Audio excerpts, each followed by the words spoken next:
Andrea Singer is a comedian who has faced a series of rejections as an actor. This is when she meets the smart and successful Dennis Kelly on a plane.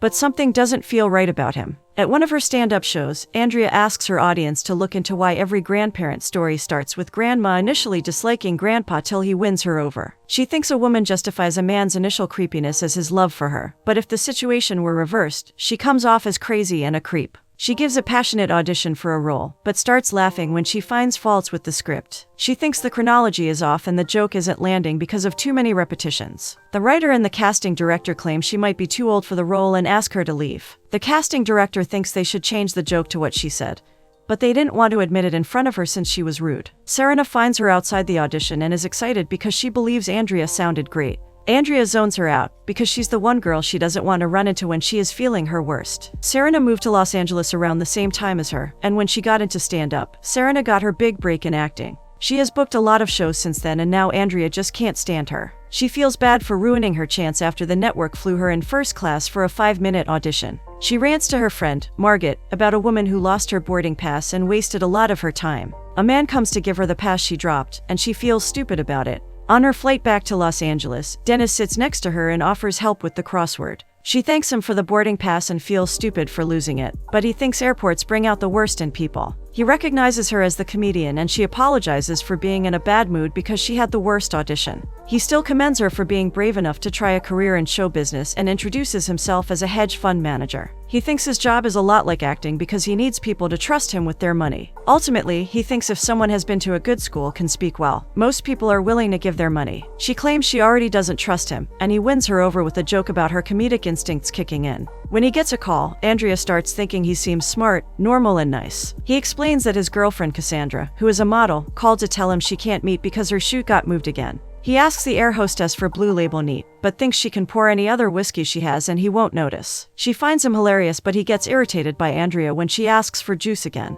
Andrea doesn't have a partner, but she brags about having a guy who agreed to pick her up from the airport. Her next stand-up event is that night itself, but he claims he has a Yale alumni event he needs to attend that night. She has a cousin who also went to Yale and is of around the same age, but he insists it's a big school and he mostly spent his time there drinking and golfing. In a comedy special where she shares incidents from her life, Andrea discusses how difficult it is to meet a normal guy when everyone thinks she's intimidating. She arrives for her show but gets irritated by Serena's face on her favorite billboard. At Margaret's bar, when Andrea is being her usual irritated self, Margaret asks her to be more energetic and network. She thinks she needs to change her approach and not feel so low about everything not working out for her. She respects that Andrea has never been obsessed with marriage and is okay about not having achieved her goals by 35, but it sounds more like an insult to her. Andrea finishes her set to a huge round of applause and feels better about herself till Dennis finds her there and shocks her. He reminds her she invited him, but she's surprised because people usually don't turn up. His girlfriend has another late shoot, but he wants to buy her a drink while he waits for her. She takes him to Margaret's bar where they all drink and keep laughing at his jokes. He realizes his girlfriend stood him up again,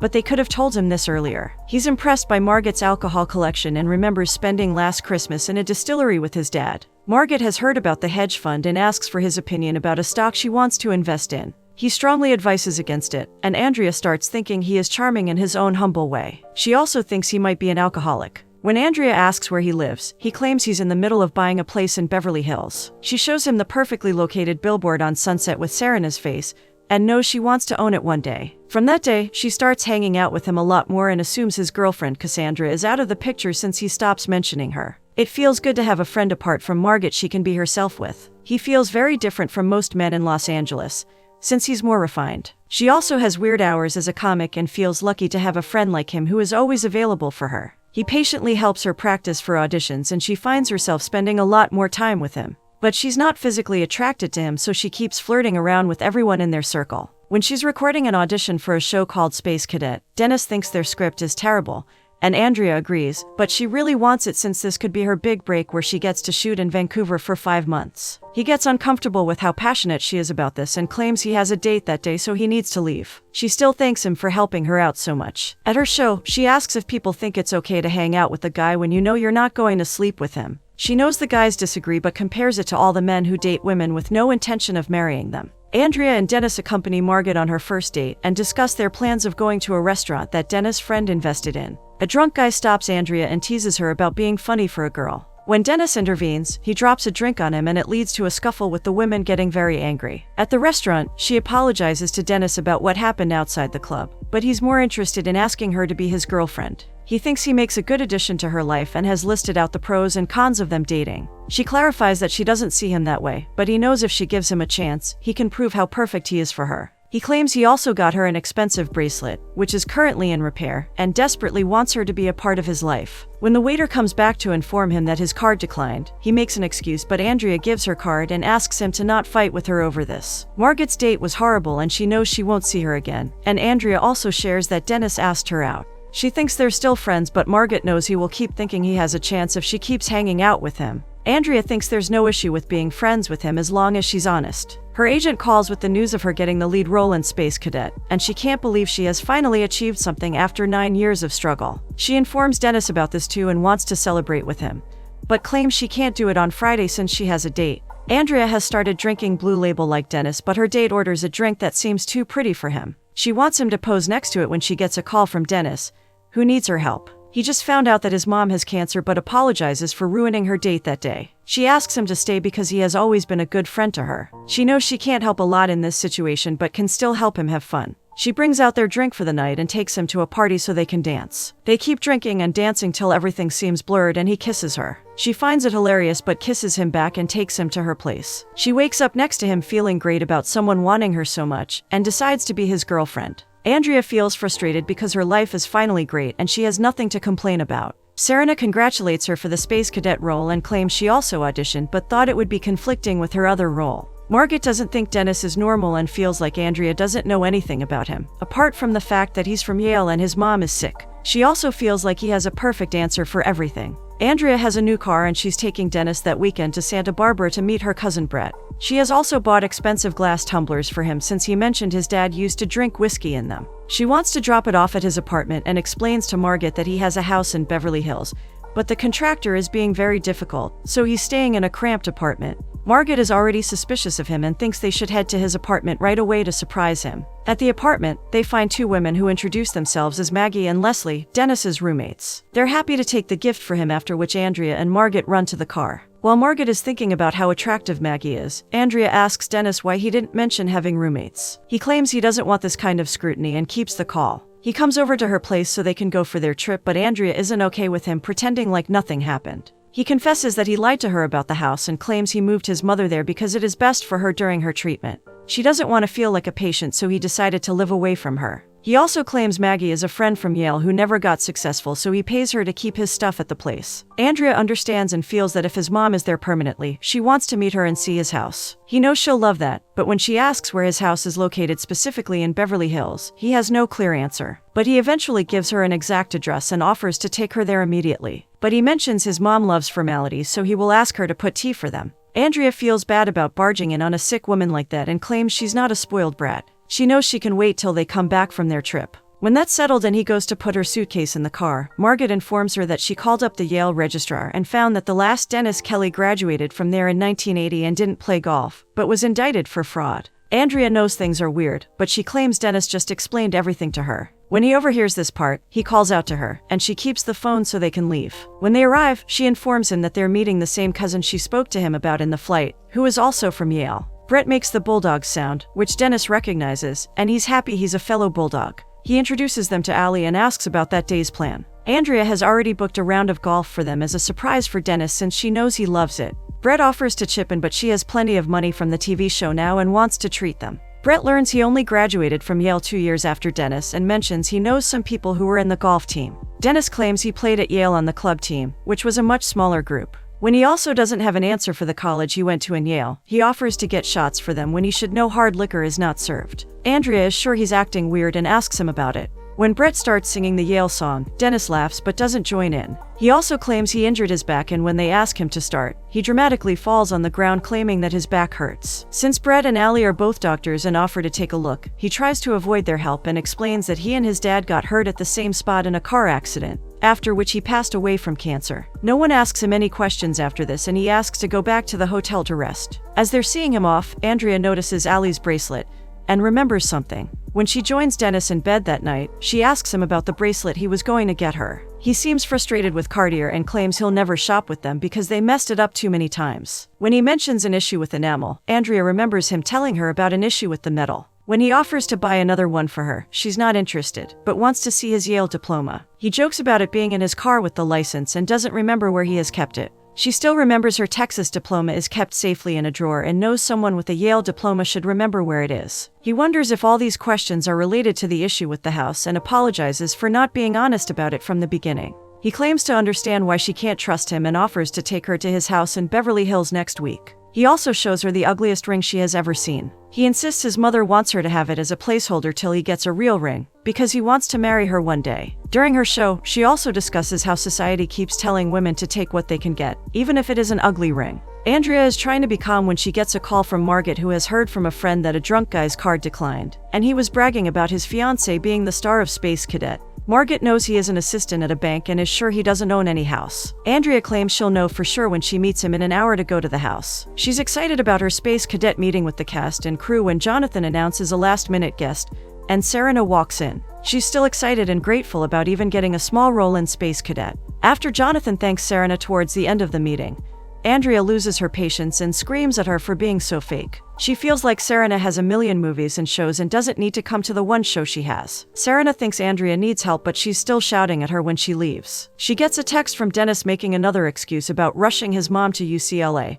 and claiming they can see the house another day. But Andrea is determined and knows she will see the house that day itself. When her car isn't working, Serena offers to help, so she gets in her car and asks her to drive. Andrea asks Margot to come down since she also feels something is very suspicious about Dennis. Andrea explains the whole story to Serena about Dennis and how they need to find out what he's hiding. Margot has come prepared with a survival kit with snacks and binoculars and is excited about a stakeout. When they reach the address Dennis told her about, Serena decides to take some notes about the intense situation, and Andrea feels like everything is a bad dream. She walks up to the house, and when a woman comes out and asks her something in Spanish, she still tries to ask for Dennis. Her partner, Denise, comes to the door, letting Andrea know that she has the wrong house. Andrea now knows he lied about his school, job, and the house, and they don't know what else he's lying about. They know it feels like a long con, especially when he texts her claiming he got late at work and is going to the bank to take out cash to help Maggie. Andrea realizes they need to talk to his roommates, since they will have a better idea. But Serena has an early morning, so they decide to get an Uber and wish her luck. During her show, Andrea talks about the conflict a woman faces when she wants to be wrong even when her instincts tell her she's right.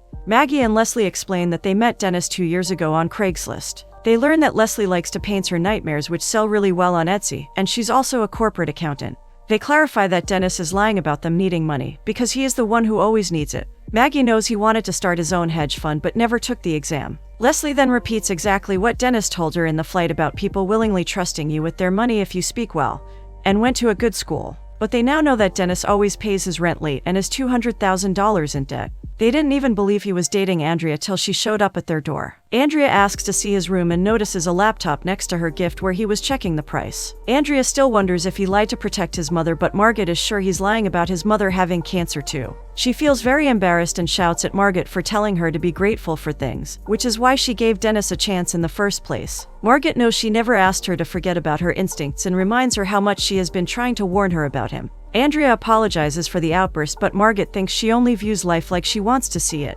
She's either too obsessed with Serena or hurt by Dennis and even turned on the only person who has always had her back. When Andrea apologizes again, they make up soon and decide to make Dennis pay. Andrea thinks they can get him drunk, so he confesses, and Margot wants to take care of it herself. Serena calls since Margot has left her survival kit in the car, and Andrea decides to pick it up after dropping a text for Dennis to meet her at Margot's bar. When Dennis comes over, Margot pretends to be very excited and brings out her special whiskey. She keeps pouring him glasses of neat whiskey till he pukes. When Serena gives Andrea the bag, she apologizes for being so mean to her recently and feels grateful she drove her around. She admits she has always been jealous of her success and her billboards, but has realized she's nice and feels bad about it. Serena admits she has been jealous of Andrea too, because she can say anything or take any part because she's a comic. But Serena always has a whole team monitoring her and telling her what to do so she doesn't mess things up. They're glad they worked things out, and she wishes Andrea luck with Dennis. Andrea freaks out when she watches Dennis lying under cardboard boxes and thinks it looks very bad for them. They try to drag him inside, but a part of his flesh tears up in the process. They know they have to stop the bleeding, and Andrea remembers something from the time she played a nurse in a show. She tries to fix it, but they don't understand why he's not waking up. Margot thinks they should record him while taking a confession, and they discuss the best way to film it. But Andrea gets frustrated and they just decide to wait for him to wake up. When he starts gaining consciousness, Andrea and Margot are doing everything to pass time. When Margot leaves for the bathroom, Andrea starts remembering all the times they shared together and kicks him. This finally wakes him up, but he looks scared and is sure they stole his kidney. She assures him she doesn't want to end him, but just wants answers. When she asks why he lied, he pretends to not know what she's talking about. But when she gets angry and starts hitting him, he agrees to confess. He explains that he has been lying to her from the first day but maintains that he loves her. When he saw her drop her boarding pass, he checked her seat number before giving it back to her. He then requested for an upgrade so he could sit next to her and looked her up before meeting her. When he took a call from his girlfriend, it was from a random woman called Cassandra from his office, who wanted an update on his work. He claims he thought she was so beautiful and down to earth, but knew she wouldn't talk to him if he wasn't accomplished, so he kept lying to impress her. She reminds him that he's a nobody and feels bad about wasting so much time on him. When Margot comes back, she lets him go because she doesn't want revenge and needs to forget about this. Before leaving, Dennis hopes they meet again in more favorable circumstances. She feels stupid about not listening to her instincts but is now looking for a fresh start.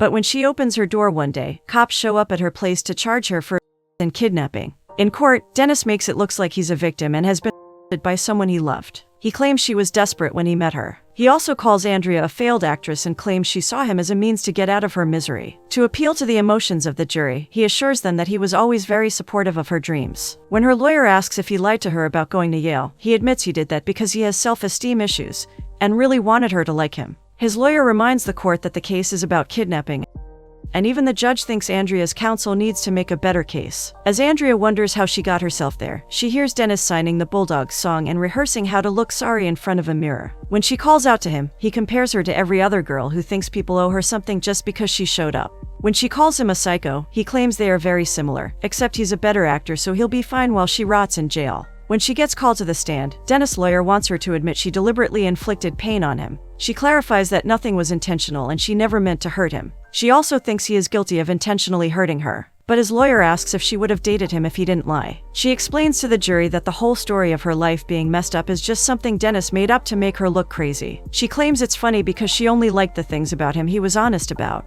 For instance, she liked that he was smart, funny, and nice to her, which she thinks is what every human wants. She thinks she and Dennis are similar because they both think they deserve better. The only difference is that he wakes up every morning and instead of trying to work hard, keeps lying to get his way around things. She knows he has no remorse about lying and asks them to check why he needs a sling when there's no arm injury. She knows she makes bad choices, but she's happy she at least admits who she is. Serena asks her how she's doing and compliments her performance in Space Cadet. She feels bad it only ran for one season and her character perished. Andrea is just grateful for her support and they agree to head inside for the final verdict. During her performance, she talks about insecure men who ruin women's lives just to feel better about themselves. When all this is over, Margot and Andrea discuss how weird it is that they got stuck with a restraining order. Maggie hasn't seen him since that day because he suddenly disappeared from their house after the hearing. Margot is very proud of Andrea but wonders what she did with the ugly ring he gave her. She shares that she sold the ring and used the money to buy the huge ad on the billboard, which claims Dennis is a liar and did not go to Yale. Andrea finishes her set on stage with the satisfaction that she got her billboard in the end.